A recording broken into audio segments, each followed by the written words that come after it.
नमस्कार, प्रणाम। Doctor D P Tiwari Samastipur से। एक 75 साल की माताजी कुछ दिन पहले मेरे ओपीडी में आती हैं और उनका कंप्लेन रहता है कि पेशाब से बहुत सारा खून आता है। जब हमने हेमोग्लोबिन कराया तो हेमोग्लोबिन 6 था, जो कि नॉर्मल कम से कम मिनिमम 10 होना चाहिए, जो 6 था। तब हमने उनको 2 यूनिट ब्लड ट्रांसफ्यूज करके फिर ये TURBT यानी कि ब्लाडर से ट्यूमर निकालने का ऑपरेशन कर रहे हैं। अल्ट्रासाउंड में पता चला ब्लाडर के अंदर में 3 सेंटीमीटर का ग्रोथ है, यानी कि मांस है जहाँ से ब्लीड हो रहा था।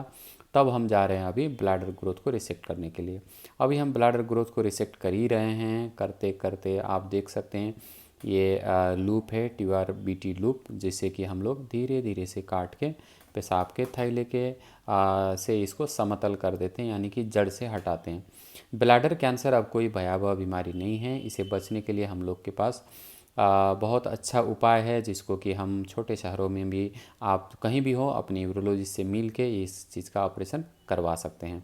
देखिए, इस तरह से ब्लैडर ट्यूमर को धीरे धीरे रिसेक्ट किया जा रहा है। ट्यूमर काफ़ी एग्रेसिव लग रहा था, और मगर इसका अच्छा बात यह था कि नीचे जो ब्लैडर के साथ जो अटैचमेंट है वो बहुत बड़ा नहीं है। ये ट्यूमर में अच्छी बात होती है, जिससे कि थोड़ा इम्प्रूवमेंट का चांस, यानी कि बाद में ठीक होने का संभावना बढ़ जाता है। तो इस तरह से हम लोग धीरे धीरे से ब्लैडर ट्यूमर को रिसेक्ट करते हुए उसके बेस के तरफ जा रहे हैं, और बेस के तरफ जाते हुए फिर हम लोग इसको कोशिश करते हैं कि संपूर्ण ब्लैडर ट्यूमर निकल जाए। 70% ब्लैडर ट्यूमर लो ग्रेड होते हैं, और जिसको कि इतना ही ऑपरेशन एक इलाज भी है कंप्लीट, और ये डायग्नोसिस भी है।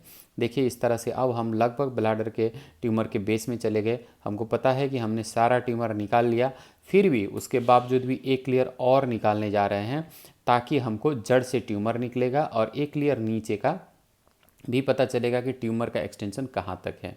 ब्लैडर ट्यूमर यूजुअली जब यदि म्यूकोसा यानी कि ऊपरी सतह में और उसे जस्ट नीचे की सतह तक है, तब ये ऑपरेशन काफ़ी है। यदि वो मसल के अंदर घुस गया है, जिसको कि T2 डिजीज बोला जाता है, उस केस में रेडिकल सिस्टेक्टोमी यानी कि कम्प्लीटली ब्लैडर के थैले को हटाने का ज़रूरत रहता है। इसके बाद ये सारे टुकड़े को हम लोग बायोप्सी जांच के लिए भेजेंगे। उसके बाद देख सकते हैं आप कितना बढ़िया से रिसेक्ट हो गया। ये है यूरेट्रिक ओरिफिस, जिसके आसपास में छोटे छोटे फफूंद टाइप के लग रहे हैं, जिसको हम जला रहे हैं। फ्रैंकली ट्यूमर तो नहीं है, मगर जैसे दिख रहे हैं इसलिए इसको भी जलाते हैं, जिसको कि फलगरेशन बोलते हैं। इस सबको काटा नहीं जा सकता है, फलगरेड कर देते हैं। इसके बाद मेरा प्लान है इसमें 40 mg मीटोमाइसिन इंट्रावेसाइकल। अभी ऑपरेशन होने के थोड़ी देर बाद जब इनको बाहर शिफ्ट करेंगे तुरंत हम डालेंगे। जितना जल्दी मीटोमाइसिन डाला जाएगा उतना अच्छा इसका रिकवर रहता है, क्योंकि ट्यूमर रिसेक्शन के दौरान में जो भी ट्यूमर से सेल निकलते हैं उनको इम्प्लांटेशन होने से बचाता है और रिकरेंस थोड़ा कम करता है।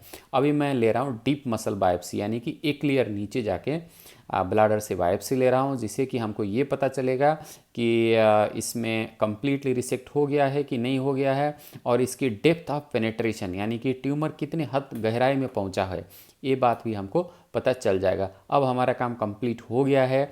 हमारे पास नैरो बैंड इमेजिंग सिस्टम है। अभी देखते हैं नैरो बैंड इमेजिंग से। आप देख रहे हैं अभी थोड़ा सा कलर चेंज हो गया था, तो कलर चेंज होने के बाद हम लोग पता चलता है कि कहाँ ट्यूमर है और कहाँ ट्यूमर नहीं है। तो कलर चेंज करा के हम दिखाते हैं, अभी आपको दिख जाएगा थोड़ी देर में, जो कि हम नैरो बैंड इमेजिंग के द्वारा देखने जा रहे हैं। ये हम छोटे छोटे फफूंद टाइप के हैं, उनको हटा रहे हैं, जिससे कि हमको ये पता चलेगा कोई भी ट्यूमर ना रहे। काम को देखिए, ये है नैरो बैंड इमेजिंग, जिसे पता चलता है कि वो ट्यूमर रहता है तो काला सा मांस दिखता है जो दिख नहीं रहा है। अभी लगभग लगभग ये नॉर्मल टिश्यू भी हो सकते हैं। तो हम लगभग कंप्लीशन की तरफ आ गए हैं, और हमने नैरो बैंड इमेजिंग द्वारा भी चेक किया। जहाँ से हम ट्यूमर निकाले थे वो एरिया लाल है, कोई दिक्कत नहीं है। अब थोड़ी देर में आप देख सकते हैं चारों तरफ पेशाब के थैले में चेक किया गया, अभी कोई ग्रोथ नहीं है, और थोड़ी देर में आप नॉर्मल इमेजिंग देख सकते हैं, यानी कि नॉर्मल कलर ब्लैडर में हो सका। इस तरह से ऑपरेशन करके इनको हम फिर थोड़ी देर में ब्लैडर में दवाई डालेंगे माइटोमाइसिन को, और हमारा ऑपरेशन कंप्लीट हो गया है। ब्लैडर ट्यूमर से घबराने वाली बात नहीं। आप अच्छे अच्छे यूरोलॉजिस्ट से मिलिए अपनी जगह में, और इस बीमारी से छुटकारा पाइए। धन्यवाद।